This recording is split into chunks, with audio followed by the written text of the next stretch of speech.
صباح الخير يا حاج علي. صباح الخير. عامل ازيك ايه؟ يا استاذه؟ عامله ايه؟ الحمد لله يا حاج علي. حاج علي، كنت محتاجه اتكلم معاك في موضوع بس مهم. اموري تحت امرك. بقول لك يا حاج. ايه يا حماده عامل ايه؟ ازيك يا احمد؟ عامل ايه؟ الله يسلمك يا طنط. الله يخليك. عمر حبيبي عايز ايه؟ عايزك في حاجه. طب ثانيه واحده بس اشوف الاستاذه بس. لا عايزة لا إيه؟ لا، خليك يا حاج علي، خليك شوف بس ابنك محتاج ايه وانا مستنياك. طب اموري بس انت عايزه ايه انت الاول؟ لا والله ما يحصل، شوفوا بس محتاج ايه وانا والله مستنياك هنا. ايه يا احمد خير؟ اكشن. انت عارف يا حاج يعني دول يومين امتحانات يعني وكده. فقلت اعدي عليك. والله؟ وعديت؟ طب يلا امشي بقى. خد تعالى، انا عارف انت عايز ايه اصلا. عايز فلوس صح؟ ماشي. فهمني انت. معلش يا حبيبي نسيت اجيب لك فلوس. يلا امسك. ماشي؟ ماشي يا حاج. بقول لك ايه، خد دي كمان، انا مش محتاج فلوس النهارده، امسك. يلا. تسلم يا حاج. يلا عايز اي حاجه؟ اي حاجه تعوزها تعالى لي. ربنا يوفقك يا احمد يا رب. يا رب يوفقك. بص بقى يا عم علي، امور يا استاذ. الموضوع اللي عايزاك فيه يعني انا بصراحه محرجه ومش عارفه ابدا ازاي. لا ابدأ على طول يا بنتي عادي. بصراحه كده يا عم علي، انا جايلني ناس يتقدموا لي. الف مبروك. الف الله مبروك. يبارك في حضرتك. ربنا يتمم بك بخير. وحضرتك عارف ان انا يتيمه وليا عم واحد بس، والله سامحه مقاطعني.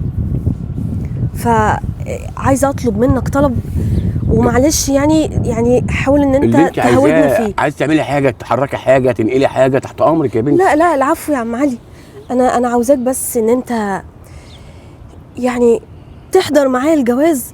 إيه؟ وكانك في مقام ابويا بالظبط. ازاي يا بنتي بس؟ يعني مش انت فاهم اعملها تشرف ازاي. اي حد يا عم علي. الله هتحضر؟ يبارك لك. ايوه هتحضر وهقول ان انت من اهلي وان انت ابويا وتقول كل الشروط وانا واثقه فيك. طب يا بنتي اقول لك على حاجه، انا مجوز بنتين تمام؟ انا ممكن اقول لك كل التفاصيل واحكي لك كل التفاصيل واقول لك انت تطلبي اللي انت عايزاه ايه وتعملي ايه بالظبط، وانت تطلبي انت يا بنتي الموضوع ده بدل ما تحطيني في موقف. بس يا عم علي ربنا ما يوري حد اليتم، انا محتاجه سند وظهر ليا. انا مش عايزه ابقى يعني الناس يبصوا لي ان انا يتيمه يستهونوا بيا وبحقوقي. انا عايزاك تكون معايا بقلبك مش بس اتفاقات. طب يا بنتي انت شايفه كده يعني؟ انت شايفه ده مناسب يعني؟ انا شايفه كده جدا، مفيش غيرك يا عم علي، انت اكتر حد ان انا ممكن اثق فيه وفي اخلاقه وفي امانته، وانا عارفه ان انا زي بنتك وهتبقى عايز لي الخير. اكيد طبعا. بس كده يا عم علي، قلت ايه بقى؟ هشوف يا بنتي، ربنا ييسر لك الحال يا رب. لا مش هتشوف، انت ان شاء الله موافق، الناس جايين لي النهارده. حاضر يا بنتي حاضر. صحيح يا عم علي؟ ان شاء الله حاضر. الف مبروك. انا مش عارفه اشكرك ازاي، انا مبسوطه جدا. لا تحت امرك يا بنتي. انت زي ابويا واكتر كمان. وانت زي بنتي والله، وده شرف ليا طبعا. ربنا يحفظك يا عم علي. الله يخليك. هستناك النهارده المغرب ان شاء الله. ماشي يا عم علي، السلام عليكم. مع السلامه. لا حول ولا قوه الا بالله. البنت صعبت عليا يا رب. طب اروح لها بقى اعمل ايه بقى؟ وانا مش عارف هي هتطلب ايه ولا انا هطلب لها ايه. هتطلب شبكه ايه ولا اعمل لها قايمه ايه ولا مهر ايه؟ حطيتيني في حوار يا بنتي والله، مش عارف اقول لك ايه. لا بس انا ان شاء الله هطلب بما يرضي الله واحاول امشي لها الجوازه بتاعتها دي طالما فرحانه قوي كده. يعني اول مره اشوفها فرحانه كده، بنوته عسوله والله، وانا بعتبرها طول عمري بعتبرها زي بنتي. باذن الله باذن الله ربنا يوفقني ان شاء الله. انا اخلص ورديتي واروح لها ان شاء الله. يلا.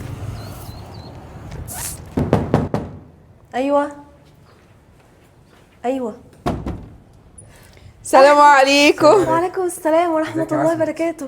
ازيك يا عماد؟ بسم الله ما شاء الله، بسم الله ما شاء الله. ازيك يا قمر؟ ازي حضرتك؟ الله اكبر، ايه الحلاوه دي؟ ايه رايك يا امي؟ بسم الله ما شاء الله. خليك يا طنط. هنتفضل ولا هنقف على البيت؟ اتفضل اتفضل. انا عذراكي وقت اللحظه ديت بتبقى يعني مرتبكه شويه. اتفضلي يا طنط، اتفضلي يا عماد. اقعد يا عماد اقعد. ازيك يا عسل؟ الحمد لله. تعبتوا نفسكم ليه بس؟ بسم الله ما شاء الله، بسم الله ما شاء الله زي العسل. ايه رايك بقى يا امي بقى في نقاوتي؟ الله اكبر، ايه الحلاوه دي؟ ربنا يخليكي يا طنط. نبي عروسه عسل. ايه ده؟ امال هو فين عمي عشان نقعد نتكلم معاه؟ جاي بس هو في الشغل وانا هستعجله على طول. مش مهم، ادينا قاعدين معاكي شويه والنبي انا قلبي اتفتح لك. حبيبتي يا طنط. ان شاء الله ان شاء الله توفيق ربنا كده هيتم باذن الله. ربنا على يخليكوا فكرة يا ليا. أمي، أسمط أدب واحترام غير الجمال طبعا. لا الله اكبر الله اكبر عليك. تصدقي بالله خدي ايه ده؟ الغويشه دي ورثها عن امي، تلبسيها كده وان شاء الله ان شاء الله هتكون فتحه خير. طب مش نتفق الاول وبابا يجي؟ باذن الله هنتفق وهنبقى زي العسل. دي ملهاش دعوة، دي كده ده هدية من أمي. دي هديه كده مني ليكي يا عروسه. حضرتك كريمه قوي. يا اختي صلاه النبي، النبي هتاكل من ايدك حته. طب يا أسمط معلش يا أمي بس ما ينفعش نقعد كده وعمي مش موجود. عداك العيب. طب ما تستعجلنا عمي كده. طيب انا هقوم اكلمه في التليفون. ماشي. ماشي شوفي. خدوا راحتكم خالص. ماشي يا حبيبتي. ايه رايك بقى يا امي بقى في البيت؟ صلاة النبي صلاة النبي. اه يا ولا مال وجمال. اه الحلاوة دي. من دعواتك يا امي ليا. وقعت واقف يا مضروب. صلاة النبي البيت حلو قوي. بس خدي بالك يا امي. ايه؟ انت على شايفه البيت شكلهم مرتاحين قوي. ايوه بسم الله ما شاء الله. هنعمل ايه؟ ما تقلقش، اللي هيطلبوه ان شاء الله هنجيب باذن الله هنجيبه. طلبوه؟ ايوه. بقول لك ايه؟ لو طلبوا ذهب هتجيب منين الذهب؟ الدهب؟ ايوه. انا هقول لهم ده ملوش لازمه، ده مجرد هديه كده من العريس وكده كده ملوش اي لازمه، اهم حاجه المضمون. انا هتصرف. يعني هم هيقتنعوا بكلامك يا امي؟ مالكش دعوه يا ولا، امك لها سحر كده في الاقناع محدش يقدر عليه. انا مش عايز الجوازه تبوظ. ما تقلقش يا اخويا، ده انا عايزاها تتم قبل منك.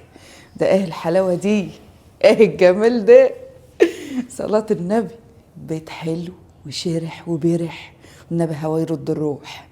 ده غير العروسه حته سكره. الله المستعان، بس ربنا يتمم على الف خير. وابوها بس ما يكونش مجعرص في الكلام. هو انت مالك مقفور كده ليه؟ ما انا يعني يا امي دخلنا البيت زي كده، اكيد ابوها هيطلب ايه يعني؟ اقل حاجه يعني زي البيت ده، وانا مش عارف اجيب بيت زي ده منين ولا اجيب لها ده منين لو طلب. لا بس انا هسيب الموضوع ده على الله ثم عليك. حته الدهب امسحها من دماغك وانا واثقه منها، انما بقى الطلبات التانيه ربك اللي هيقدر. الله المستعان. عم علي. ايوه يا بنتي. الحقني بقى يا عم علي. اموري. الناس وصلوا خلاص. وصلوا دلوقتي؟ وصلوا قاعدين جوه البيت. مش قلت المغرب يا بنتي؟ هم فاجئوني وجم بدري. لا لا لا. طب بصي هقول لك على حاجه. نص ساعه بالظبط اروح اغير بسرعه كده واجي لك، ماشي؟ لا لا، نص ساعة ايه، انا عايزاك دلوقتي. هما قاعدين محروجين جدا ومكسوفين وانا مش عارفة اعمل ايه. طب يا وانا بنتي. قلت له انا هنده بابا، هتكلم مع بابا. طب يا بنتي انا طب اخش كده؟ ولا فيها اي حاجة، انا بس عايزاك انت كده. لا اله الا الله. طب يا بنتي يقولوا ايه طيب؟ مش هيقولوا حاجة والله، هيقولوا ايه، ده الناس محترمين جدا. عماد بيحبني والحمد لله يعني متفقين على كل حاجة. والست بقى والدته ست محترمة جدا، يعني مش هتبص للمظاهر، هما ناس محترمة. انا مش عارف اقول لك ايه يا بنتي، بس اخش معاك كده عادي؟ عادي عادي جدا. انت شايفه كده يا بنتي؟ ايوه انا شايفة كده. طب انت ليكي طلبات معينه ولا حاجه اطلبها؟ اللي انت شايفه هو اللي هيتنفذ وهيحصل، زي بنتك بالظبط. خلاص ماشي. ماشي يا عم علي. لو انت شايفه كده ماشي. يلا يلا بينا. بس انت عارفه يا امي، ايه يا حبيبي؟ ان شاء الله كده اول ما ربنا يكرمك كده واتجوز عصمت واحاول اقنعها بقى ان انا اقعد هنا، مش هقعد بقى هناك فوق السطوح. هقول ايه ولا؟ هقنعها خليكي تعيشي معانا. ايوه مش هسيبك لوحدك هناك. استنى بينهم جمهم. ايه ده، ومين اللي جاي معاها ده؟ شكله كده جاي عشان ينظف المكان، ما انت شايف البيت عامل ازاي، يشف ويرف. تعالى يا عم علي. سيب المقشه، مش قلت لك سيب المقشه؟ حاضر يا بنتي هسيبها هنا، انا بس عشان ما تضيعش، بس معلش يا بنتي عشان عقده بس. لا سيب. اتفضلي اتفضلي. تعالى يا عم علي. تعالى يا عم علي. ده انا مبسوطه بيك قوي وفرحانه قوي. الله يبارك فيك. اتفضلي. السلام عليكم. وعليكم السلام ورحمه الله. اتفضل يا حاج، اتفضل. تعالي يا عروسه. اتفضل اقعد يا حاج. يا عصمت هو انت هتنضفي النهارده ولا ايه؟ احنا قاعدين يا حبيبتي. لا. شايف البيت نظيف جدا يعني. نظافه ايه بس، اتفضل يا حاج، اتفضل اقعد. لا احنا خلاص مفيش نظافه. اتفضل انت، شكرا يا بنتي. اقعد يا حاج، ثواني يا عماد، اقعد يا حاج. مين ده؟ انا مش عارف مين ده. طيب طب اقعد كده اما نفهم. اقعدي. اتفضل يا حاج، اقعد. يا عصمت. نعم يا عماد.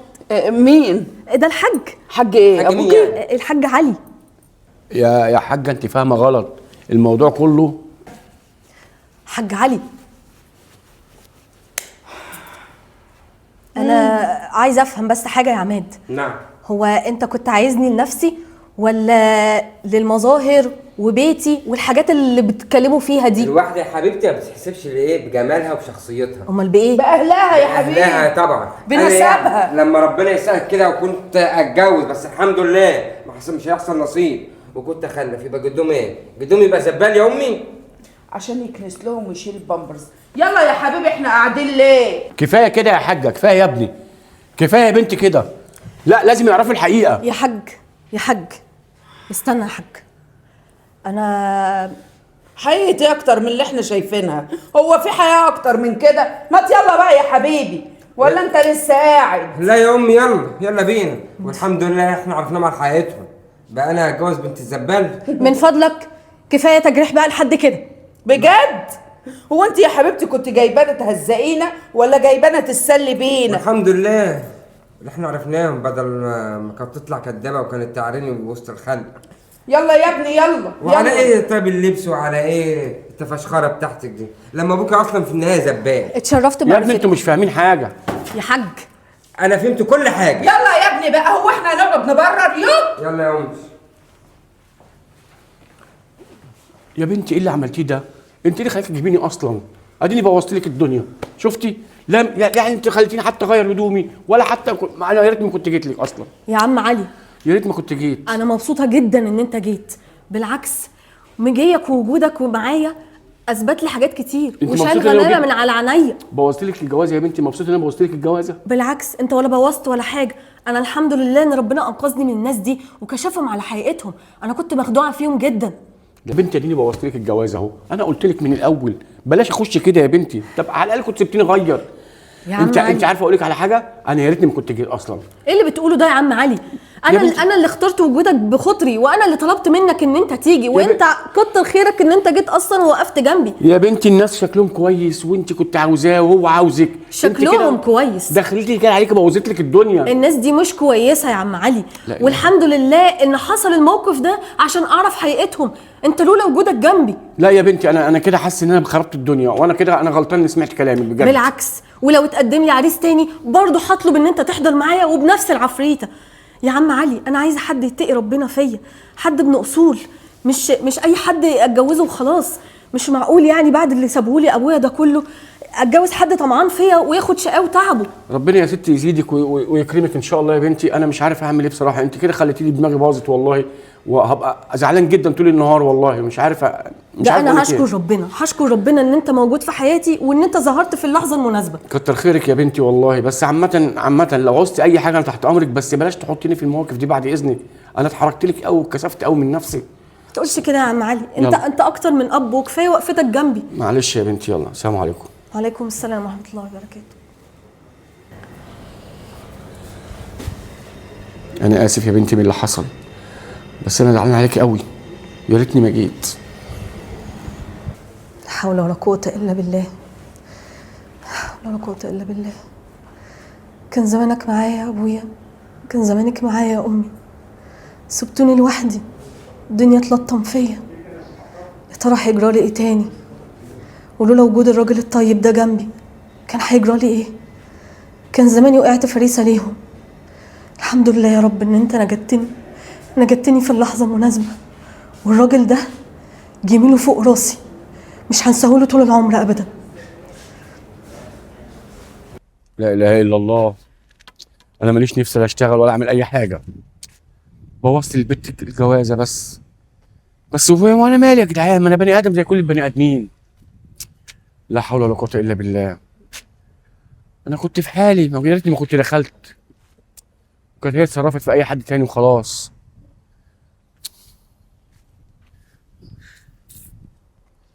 اروح للواد احمد ابني،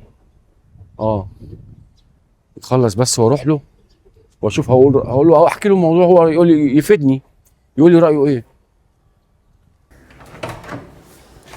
خش يا امي خش. ايه يا عماد، هتفضل لو بوزك كده كتير؟ خلاص يا حبيبي، كل شيء نصيب بقى، والحمد لله ان احنا ما اتدبسناش. كنت عايز ايه؟ عايز نتدبس في جوازه هباب زي دي؟ الوانه الخايبه اللي كنت قلعت الغويشه وانبسطت وقلت ايه يا اخويا بقى اسال بعد كده. اسال ايه بس يا امي؟ انا اصلا جالي ذهول. انت قولي، شفت المنظر اللي كنا قاعدين فيه، الشقه عامله ازاي والبيت عامل ازاي؟ انا اصلا ما كنتش مصدق لما لقيت الراجل دخل علينا كده. طب وانت يعني ما كنتش تعرفها يا عماد؟ ما انت بتحبها وهي بتحبك، يعني عارفين بعض. بص يا امي، البنت دي كنا نخرج انا وهي، اقول لك ايه، على الفلوس اللي بتبقى معاها، على الطلبات اللي بتجيبها. انا عمري ما رحنا كلنا في مطعم ولا دخلنا اي كافيه وخلتني انا احاسب. دايما هي اللي معاها الفلوس وهي اللي تحاسب. امال يعني ايه؟ ابوها بيقعد يقول يا محسنين لله وحاطط ايده كده في الشارع وبيجيب الفلوس دي كلها؟ ما هم اللي بيكسبوا يا ولا. لا، الموضوع مش كده. امال ايه؟ الموضوع اللي هي طلعت كدابه، اللي هي كانت بتعمل الحوار ده قدامي عشان ايه، اروح اخطبها واجيب لها ذهب وشقه والكلام ده. وطمع بقى ويطمعوا فينا. الحمد لله ان احنا ما اتدبسناش. بس نفسي اعرف بقى هي بتجيب الفلوس دي منين، ومأجره الشقه دي اللي قاعده فيها دي بكام؟ احمد، كويس انك جيت يا ابني. حاج. ده انا عايزك. ايه يا حاج في ايه؟ شفت البنت اللي كانت واقفه معايا، الانسه عصمت؟ استاذ عصمت عارفها. عارفها. عارف كانت طالبه مني ايه؟ طلبت منك ايه؟ انت عارف البنت يتيمه كده وعمها مقاطعها. فكان جاي لها عريس، فطلبت مني ان انا يعني اقعد معاها، يعني اكون حد من قرايبها يعني. طب وانت عملت ايه بقى؟ كنت اتاخرت منها يابا. لا يا ابني، ما المشكله ان انا رحت، بس اصرت بقى ان انا اروح كده زي ما انا. طب ايه يعني؟ انت تشرف بلد. ما الناس بقى للاسف، الناس طلعوا مش كويسين بقى، وقعدوا يتريقوا وهزقوني بصراحه، يعني والجوازه باظت بسببي. ده دول شكلهم ناس بتاع مظاهر يعني، ومن الناس دي. انا بس انت تشرف بلد يا ابويا. بس انا يا ابني ضميري مأنبني قوي ومتضايق قوي، والناس انا عارف مكانهم على فكره، يعني انا عارفهم، عارف بيتهم اللي هم قاعدين فيه. انت عارف مكانهم يعني؟ انا عارف مكانهم، بس طب طبعا ما قلت لهمش ان انا عارفهم، فبس مش عارف اعمل ايه. وجاي الموضوع بقى، بص يا ابني، انا جالي صداع جامد جدا بسبب الموضوع ده، وما عرفتش اشتغل. فقلت اجي بقى اشوف هعمل ايه، اجي لك. كنت قلت يعني مش هلاقيك. هو ما حصلش حمدت ربنا لقيتك دلوقتي. انا مش عارف اعمل ايه. هو ما حصلش نصيب ما بينهم؟ فركشوا الدنيا وقاموا وبهدلوا الدنيا ومش عايزينك، وانت قريبة زبال وقريبك مش نظافه، وحوار كبير يا ابني. طب بص يابا، طب ما انت المفروض بقى طالما انت عرفتهم تروح لهم وتعرفهم ان انت مش ابوها. اروح للناس دي؟ مش هم فركشوش الجواز بسبب كده؟ لا، انت لازم تروح وتعرفهم. على اساس يعني اقول لهم ان انا عامل نظافه اقول لهم ان مش قريبتي؟ ده انت المفروض تعمل حاجه زي كده. انت شايف كده يا ابني؟ طالما هم كان في بينهم صله جوازه. ده انا يا ابني خايف برضه اروح الدنيا تبوظ اكتر. لا، انت المفروض تروح لهم يا بابا. ويكونوا مثلا كانوا شارين بعض، وانا اللي بتدخلي ده بوظت الدنيا. ما انا بتكلم في كده. عندك حق يا ابني، صح. لازم تروح وتعرفهم. ايوه، وانا عارف بيتهم كمان وعارف ساكنين فين. بس يبقى خلاص، يبقى روح لهم. انت مستني ايه؟ خلاص ماشي، عندك حق، انت صح. يلا. هنقول ايه بقى؟ يلا الحمد لله، الحمد لله انا ما اتدبستش في الجوازه دي ومش كل شيء نصيب. ولا انا اللي كنت عايزاه اخدك معايا تعيشي معايا هناك. كنا هنتدبس انا وانت حته دته. حد بيخبط يا ايوه. السلام عليكم. وعليكم الزبال جه. نعم. ايه اللي جابك هنا؟ عاوز اتكلم معاكم بس دقيقتين، ممكن؟ اتفضل، استنى يوم، تعال. نعم، عايز ايه؟ بص يا ابني، بص يا حاج، انا عايز اقول لكم على حاجه بس. البنت اللي انتوا رحتوا لها دي، ايوه، بنت كويسه جدا وطيبه جدا ومؤدبه جدا. شكرا. على فكره بس يعني انا في المكان هنا بقالي سنين، عمري ما شفت منها حاجه وحشه، وانا اصلا استنى، انت بتقول عمرك ما ايه؟ ما شفت منها حاجه وحشه. ومش انت ابوها برضو؟ ما طبيعي ان انت ايه هتشهد العروس؟ يا ست. ايه؟ انا لا ابوها ولا اعرفها. يعني ايه؟ يعني البنت يتيمه وملهاش غير عم واحد، والعم ده مقاطعها. نهار اسود. والبنت جات لي اترجتني ووقعت في عرضي ان انا اجي اقعد معاها عشان ملهاش حد وكده. فانتوا معرفش اتسرعتوا ورحت عمال اقول لكم عايز افهمكم، وهي اصرت برضو ان انا ما اتكلمش، وقعدت تشاور لي من وراك وتقول لي ما تتكلمش. وانتوا خربتوا الدنيا كده من غير سبب من غير حاجه. البيت اللي هي قاعده فيه ده بيت مين؟ بيتها يا ابني، بيتها ورثاها عن عيلتها، والبنت مبسوطه جدا ومش محتاجه فلوس من حد ومش محتاجاني ومش محتاجه حد. هي بس كتر خيرها قالت اتشرف بيك ان انت تعمل قريبي او والدي. احنا يعني هي ملهاش اي حد يا حاج؟ ملهاش حد خالص غير عمها يا ابني ومقاطعها. يعني كمان يا ام يتيمه ملهاش ولا اب ولا ام؟ يعني يا جماعه يعني عايز اسال سؤال، لما انتوا عيشتكم ما شاء الله يعني على قد الحال كده، بتتنكوا على يعني خلق الله؟ في ايه يا اخويا انت جاي تقطمنا في قلب بيتنا؟ اقطمك في بيتك ايه يا حاجه؟ ما تتكلمي على قدك يا حاجه. اتكلم على قدي. انت شفت انت عملت ايه في البنت؟ انت شفت استني انت بقى يا عملت أمي. فيها ايه؟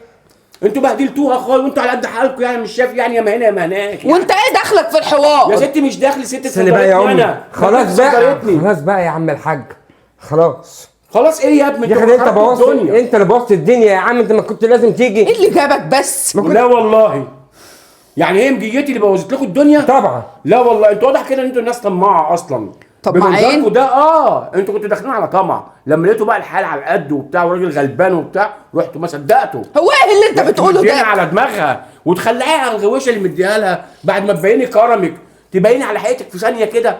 انتوا ناس مش كويسه على فكره، كويس انتوا ظهرتوا على حقيقتكم. طب يلا مع السلامه. غرفة يلا يا عم غرفه، لا ايدك جنبك بس. يلا يا عم. طب ايدك يلا. جنبك. ماشي. انا ماشي لوحدي. طب يلا مع السلامه.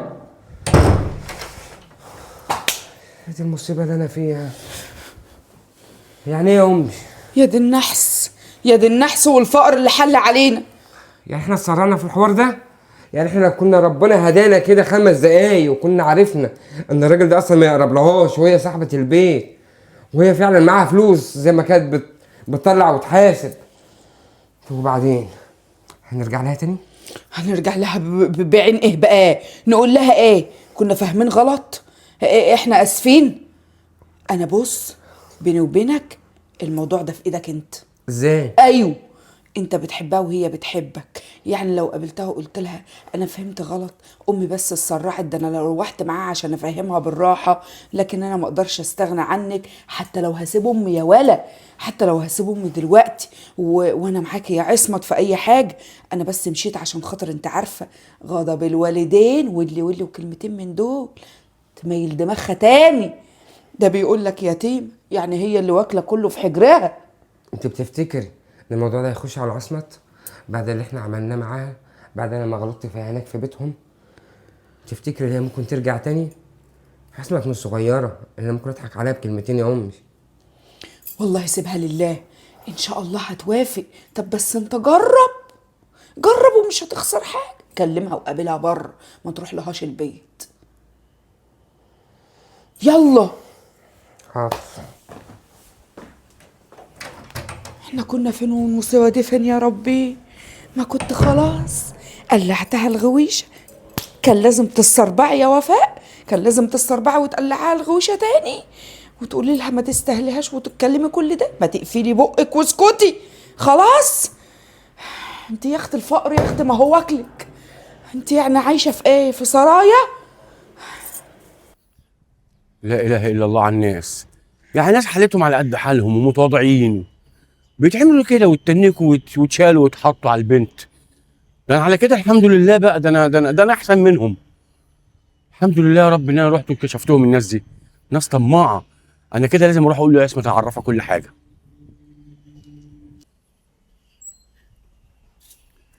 الله، عم علي. استاذ عصمت، صباح الخير يا عم علي. انا كنت عايزك والله، كنت عايز اتكلم معاك كلمتين كده. اه طبعا، اتفضل. كنت عاوز ايه؟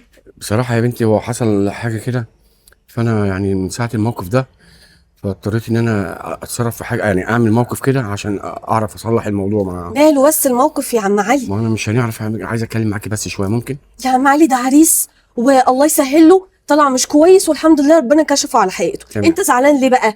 طب مش ينفع بقى اتكلم هنا؟ ممكن بس نقعد نتكلم بس دقيقتين؟ حاضر، تعالى يا عم علي، تعالى يا عم علي، اتفضل. اتفضلي يا بنتي. اتفضل يا عم علي، بيتك. قول لي بقى يا عم علي، ايه الموضوع اللي انت كنت عايز تحكيه لي؟ بص يا بنتي، انا لما مشيت من هنا كنت متضايق جدا باللي حصل ده. تمام. وحاسس ان انا يعني بذنب كبير جدا وان انا السبب. تاني يا عم علي؟ ما انا هقول لك بس اللي حصل. فما سكتش بصراحه، رحت لاحمد ابني قلت له يا احمد حصل كذا كذا كذا، والناس طبعا فركشوا الموضوع بسببي وكده. فقال لي يا ابويا لا، لا انت تروح للناس وفهمهم الحقيقه، قول لهم ان انت مش قريبها ولا حاجه. معقول؟ اه. فرحت زي ما هو قال، انا عارف بيتهم على فكره ومش بعيد عرفته مكان. ازاي ده؟ انا اساسا عارفهم، لما دخلت عليهم انا عارفهم اساسا. معقوله؟ اه، وعارف ساكنين فين. فرحت اتفاجئت بحاجه كده غريبه جدا. الناس دي لقيتهم قاعدين فوق سطح وعيشتهم اقل من اقل الناس، تمام؟ والناس دي على قدهم قوي وكانوا داخلين فعلا على طمع عندك. ازاي؟ ثواني يا عم علي، ازاي على قدهم؟ ده تلاقيه سطح بيتهم يعني يا السطح بنتي. حاجه والبيت حاجه انت تانية. تعرفي عماد ده من زمان يا بنتي؟ يعني سالتي عليه عرفتي اهله كده او؟ لا ده من فتره قريبه، يعني خرجنا مرتين ثلاثه كده ولقيته شاب خلوق ومحترم، فبصراحه اتخدعت ووثقت فيه. والله يا بنتي ده اللي حصل. انا رحت لقيتهم عيشتهم على قدها خالص، وبصراحه ما مسكتش نفسي. عملت ايه؟ قلت له لما انتوا عيشتكم كده بتتنمروا على البنت ليه وبتتنمروا على الناس ليه وبتتنمروا عليا ليه؟ لما انتوا على قد حالكم كده والناس على قد حالكم بتعملوا له كده. قال لك ايه بقى؟ ما عرفوش يتكلموا، وفي الاخر بقى حاول يطردني، يطلع بره مالكش دعوه بالموضوع ده. وطبعا قعدوا يتلجلجوا لما عرفوا ان ده بيتك وان ده ورثك وكده. لان حكيت لهم بتقول لك ايجار ومش ايجار. لا قلت لها لا مش ايجار، ده بيتها يعني وهي فعلا مبسوطه. كانوا داخلين على طمع فعلا، مش الموقف اللي زعلهم. لا هو كانوا داخلين على طمع، بس لما حسوا ان انا ابوكي او قريبك قالك بس ده عيشتهم على قدها وشكلها كده مأجره، وان الموضوع ده كله مش حقيقه يعني، وان انت بقى على قدك وهم داخلين على طمع.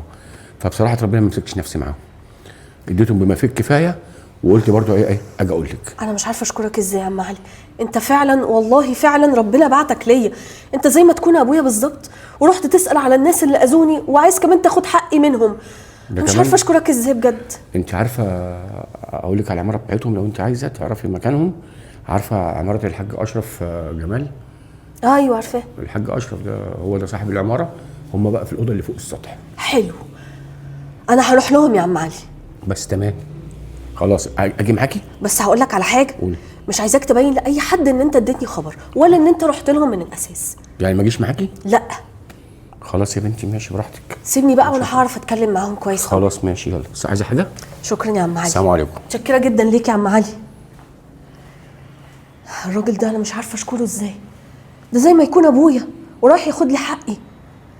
الحمد لله يا رب ما سبتنيش لوحدي في موقف زي ده. ماشي.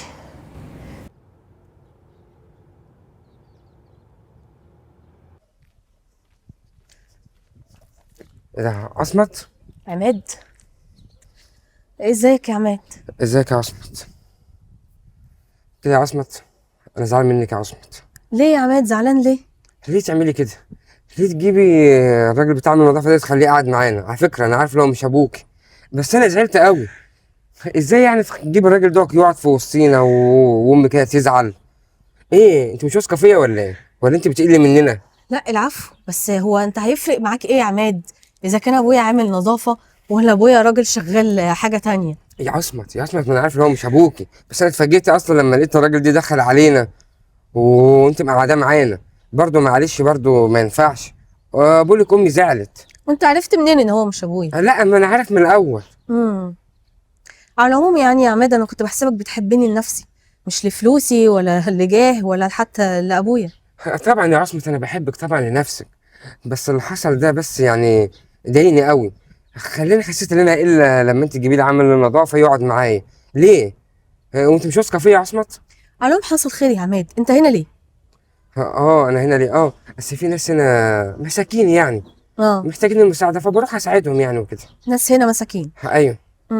ماشي يا عماد ربنا يوفقك. كده انا في ناس مساكين حالهم يصعب على الكافر بساعدهم برضو. الله يقويك. بعد اذنك رايحه لهم. طب بقول لك ايه، كنا عايزين نقعد مع بعض. طيب ان شاء الله بعد اذنك. رايح. الناس مساكين يصعبوا على الكافر. ايوه ما هي معاها فلوس تعمل اللي هي عايزاه. كويس ان انا برضو انا قلت لها ايه ان في شويه مساكين راح اعطف عليهم عشان يبقى الند بالند كده. صح. يا ترى يا عماد بس هو معاه مفتاح. عصمت تعالي يا غالية. السلام عليكم. عليكم السلام. عماد قبلك. ما شاء الله حلوه قوي الفيلا بتاعتك دي يا حاجه. ده مش مكاني. ده بيت واحدة غلبانة، أنا باجي عشان أخدمها وأساعدها، يعني لله لله. بجد؟ أمال إيه؟ بقولك ايه يا حاجه، ما تجيبي كده الكلام على بلاطه وكفايه كدب وملاوعه بقى. إيه اللي هيخليني أكدب بس يا بنتي؟ دي الحقيقة. دي الحقيقه. ما دام انتوا مستواكوا كده اقل من مستوى عامل النظافه، كنتوا بتتنمروا عليه ليه ومش عاجبكوا ليه؟ هو حد قال إن هو مش عاجبنا؟ بالعكس، ده عاجبنا وعاجبنا، بس إحنا الصدمة مش أكتر من كده. وايه اللي يصدمك في كده؟ لما حد هتتجوزيه ومن مستواكي، فين الصدمه في كده؟ يعني احنا كنا فاكرين يعني انك انتي ما شاء الله عليكي، مش متخيلين يعني انك انتي تدخلي عمل النظافة في بيتك غير وهو عايز ينظف يعني ويروق البيت وكده. تفرق ايه مع حضرتك ان يكون ابويا عامل نظافه ولا حد غني ومقتدر؟ بيني وبينك ما تفرقش، انا اللي غلطان. انا اللي غلطت وبعترف بغلطي. هو مش عيب يعني ان الانسان يغلط ويعترف؟ مش عيب برضو تديني هديه بمناسبه جوازي وتاخديها مني لمجرد انك افتكرتي ان انا فقيره؟ ما قلتلك انا غلطت؟ وبعدين دي مش مقامك، ده انا هجيبلك احسن من كده بكتير. امال ايه؟ هجيبلك اغلى منها، وبكره تشوفي. قولي انت بس وتلاقي كل حاجه تحت رجلك. ومين قال لحضرتك بقى ان انا ممكن اوافق بعد اللي عماد عمله واللي حضرتك عملتيه؟ ليه؟ عماد بيحبك، ده جه هنا يا ضنايا وقعد يقول لي ليه كده يا امي، ليه كده يا امي خليتيني امشي وقعدت تسخني فيا، ليه كده يا امي ما خليتنيش استحمل واسكت واصبر.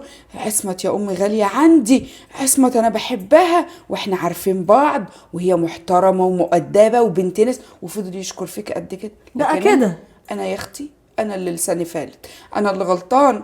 حقك عليا، حقك عليا، مسحاه فيا انا. يشتمني ويبهدلني ويقول لي ايه اللي انت جايباه لنا ده، ويقول لي ما شرفنيش ان انا اناسبكم.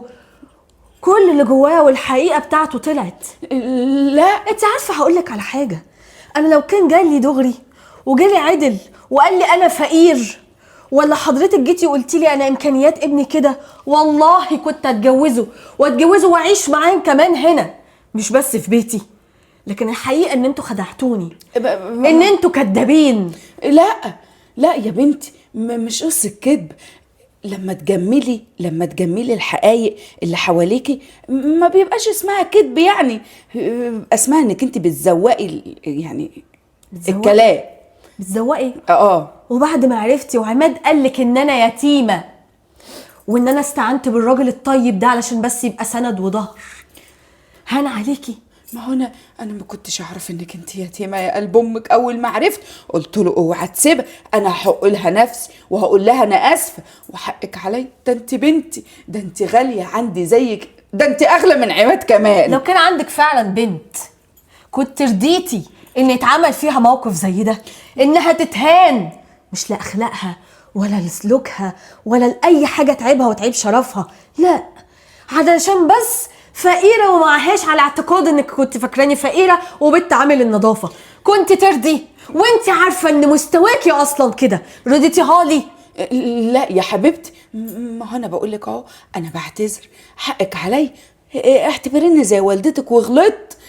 مش القلم بيغلط برضو، مش الاهالي ياما بيغلطوا في ولادهم ويرجعوا يقولوا معلش حقك عليا، ده انا زي امك، اعتبرها اول واخر غلطه، اول واخر غلطه. وانا مش قابله اعتذارك، انا جيت بس علشان افوقك واقول لك اللي عملتيه ده غلط، يمكن بعد كده يكرمك بحد ابن حلال ما تغلطيش نفس الغلطه وتخسري حد زي كنت بجد كنت هتلاقيه سند وظهر، كنت هتلاقيه شبعان وابن اصول يشيلك ويشيل ابنك فوق راسه.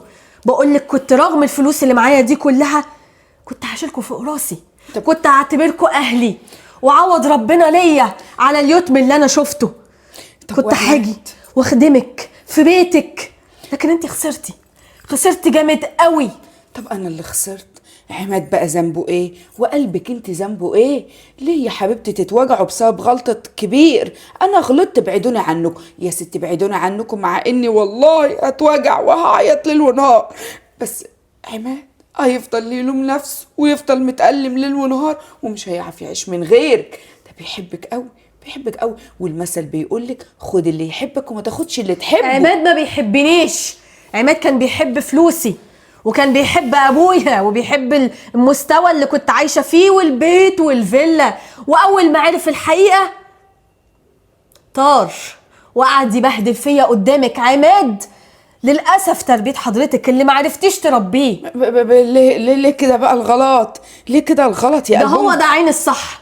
ارجوك يا استاذه تعرفي ابنك الاصول، وتعرفي ابنك ان هو لما يجي يتجوز يختار بنت الحلال، يختار اللي تصونه وترضى معاه على الحلو والمر. الفلوس بتروح وبتيجي واحنا اللي بنعملها، مش هي اللي بتعمل البني ادمين وتشكلهم. المظاهر خداعه. اكيد يا حبيبتي، وانا ما زلت بقولك ان انا غلطت وحقك عليا يا ست البنات.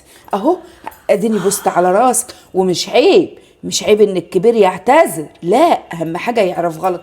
وانا عرفت غلطي، بلاش تعاقبي ابني على حاجه هو مالوش فيها. انا جيت بس انبهك واقول لك اللي فيها قبل بقى عقاب ربنا ودعوات بقى من الله يرحمهم ابويا وامي. استأذنك انا. يعني مش هتفكري؟ فكري. فكرت كويس وربنا نور بصيرتي. الحمد لله انه ما حصلش نصيب. السلام عليكم. طب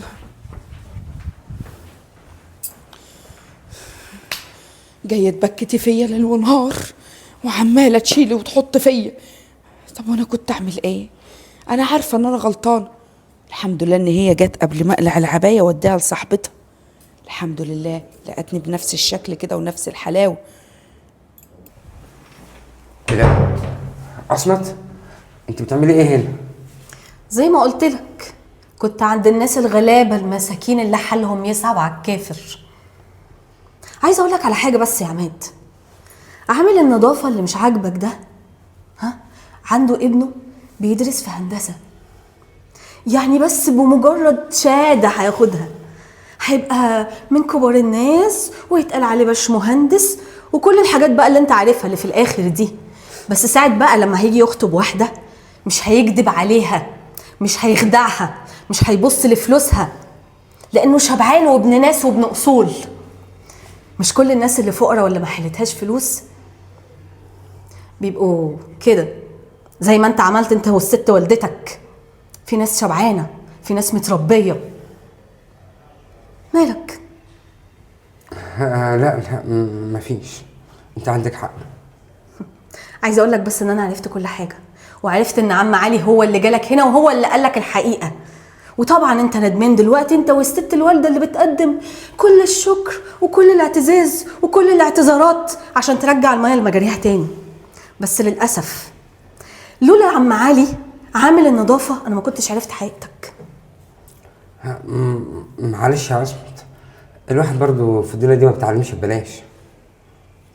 اتمنى ان انت ما تظلمش بنات الناس معاك وتختار اللي تصونك فعلا، تصونك فعلا يا عماد، وتحبك لنفسك مش لفلوسك. حط نفسك مكاني وشوف الصدمه اللي انا خدتها لما اعرف ان حد وهمني ان هو بيحبني لنفسي، اتاري بيحبني عشان خاطر بيتي وفلوسي والحاجات اللي بالك فيها. بعد اذنك يا عماد.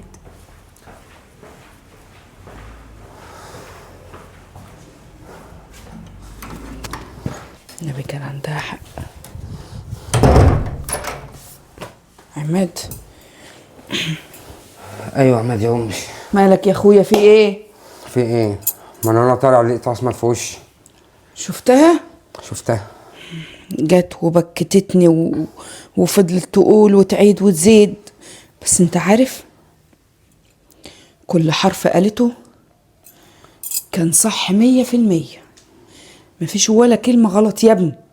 يعني عندها حق يا امي. ايوه عندها حق وفعلا غلطنا. انا كنت داخل على طمع، كنت بمثل ان انا بحبها. عارف ربنا نجاه، حرفيا ربنا نجاه. عشان خاطر يا ابني احنا ما كناش عايزينها هي، احنا كنا طمعانين في البيت وانها عندها فلوس. هو مش عيب لما نعترف بالغلط. انا قلت لها الكلمه دي بس انا فعلا كنت برضو بكدب عليها، لكن دلوقتي بيني وبينك وبين ربنا انا بعترف بغلطي، ويا ريت ما تتجوزهاش، حتى لو في نصيب ما تتجوزهاش، لان في يوم من الايام بصينا لفلوسها. وبعدين يا امي اسمي لها، قال لك انا اقدر اصلا اروح لها تاني ولا هكلمها في اي حاجه تاني؟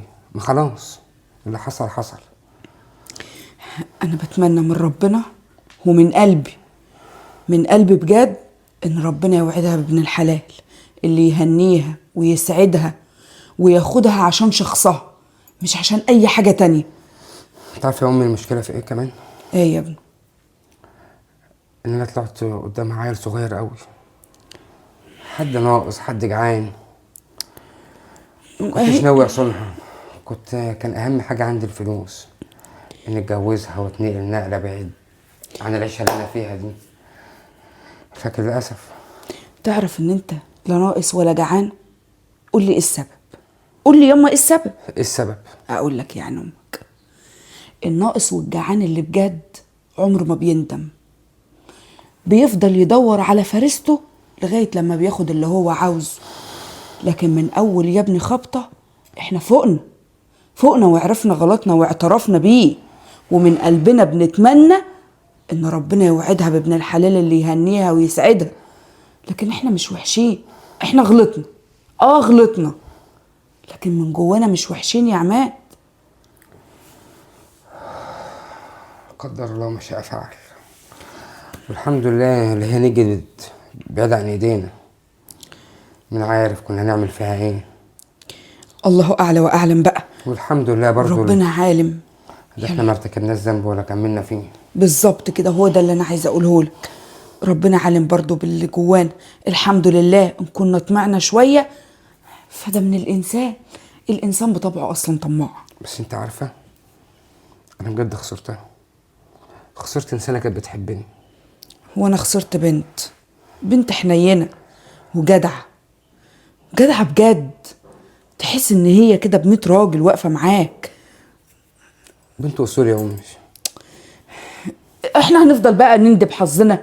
ما خلاص بقى، ربنا يعوضك ان شاء الله بواحده كويسه وتكون زينا يا سيدي وحالتها زي حالتنا. لا، قبل اي شيء الواحد لازم يبص لعيشته، أيوة. ماليش دعوه ببنات الناس. هي قالت لي كلمتين، قالت لي اتجوز اللي يصونك مش اللي معاه فلوس، وفعلا هي عندها حق. عندها حق في الحته دي، بس خلاص بقى ما تفضلش تنكد على نفسك.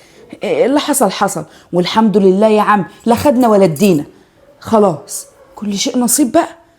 لا يا امي، اصل انت بالنسبه لك الموضوع هين، كان بالنسبه لنا الموضوع صعب جدا. انا عارفه يا ابني، عارفه ان قلبك هيوجعك يا قلب امك، وهتفضل مخنوق ومتضايق، والموضوع يعني جاي في سكتين وحشين قوي، القلب والكرامه. خلاص بقى ان شاء الله ربنا هيطبطب على قلبك وهتبقى زي الفل. يلا ربنا يوفقها ويسعدها في عيشتها باذن الله. يا رب. بعد اذنك يا امي. رايح فين طيب؟ لا خيرك شويه. طب ما تتاخرش، هعمل لك لقمه. ماشي يا امي، سلام. ان شاء الله تسلم يا ابني من كل شر. يا رب يا رب اهدينا واهدي كل من كان. يا رب استرها هي واللي زيها، وارزقها بابن الحلال، وتنسانا يا رب، تنسانا خالص عشان ما تدعيش علينا. احنا ندمنا يا رب، ندمنا على اللي احنا عملناه، وفعلا مش هنبص لفلوس حد تاني.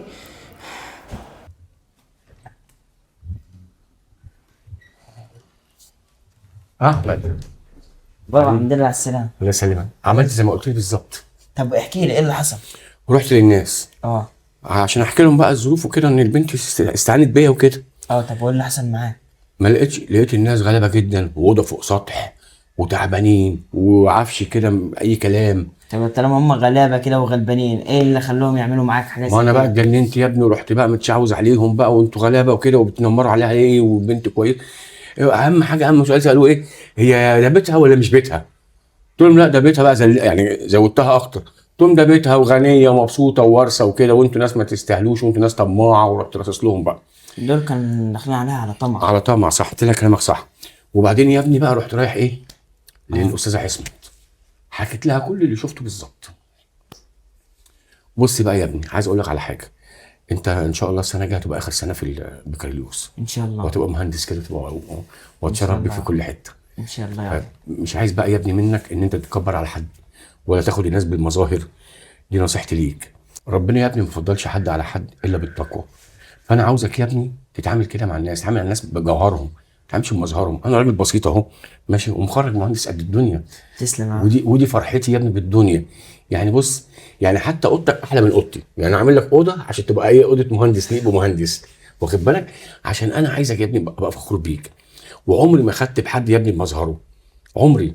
وعندي الناس اللي قليله احسن منك، يعني عندي شيء الصغير قبل الكبير. تمام، بحترم الناس كلها.